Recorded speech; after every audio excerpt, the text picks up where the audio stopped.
குழந்தைகளுக்கு மாதம் மாதம் சளி இருமல் வந்துகிட்டே இருக்குது, அதிகமாக மருந்து கொடுக்க மனசு வரல அப்படின்னு நினச்சி ஃபீல் பண்ணுறீங்களா? வாங்க வீட்டிலே எப்படி வந்துன்னா கஷாயம் தயாரித்து குழந்தைங்களுக்கு சரி பண்ணலான்னு பார்க்கலாம் வாங்க. அதுக்கு ஓமவல்லி இலை, துளசி இலை பறித்து எடுத்துக்கலாங்க. இப்போ 2 இலையும் நல்லா வாஷ் பண்ணி எடுத்துக்கலாங்க. அதில்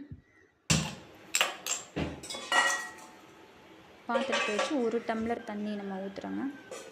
பெரிய டம்ளரில் 1 டம்ளர் தண்ணி இப்போ ஊற்றிருக்கோம்.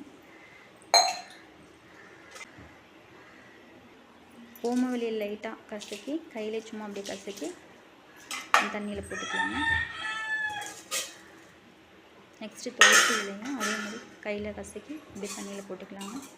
இதில் நம்ம மிளகு பெப்பர் தூள் எதுவும் ஆட் பண்ணலாங்க. ஏன்னா குழந்தைங்களுக்கு கொடுக்கறனால கொஞ்சம் காட்டமாக இருக்கும், அவங்க குடிக்க மாட்டாங்கன்னு சொல்லிட்டு நான் இதை ஆட் பண்ணலாங்க. துளசி ஓமவல்லி இலை மட்டும் எடுத்துக்கிறேங்க. நான் 1 டம்ளர் தண்ணி ஊற்றிருக்கேன்.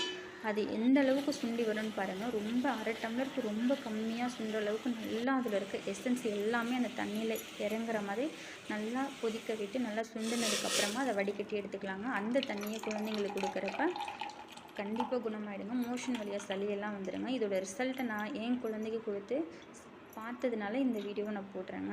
உங்களுக்கு பிடிச்சிருந்துச்சு அப்படின்னா லைக் பண்ணுங்கள், கமெண்ட் பண்ணுங்கள், சப்ஸ்கிரைப் பண்ணுங்கள், ஷேர் பண்ணுங்கள்.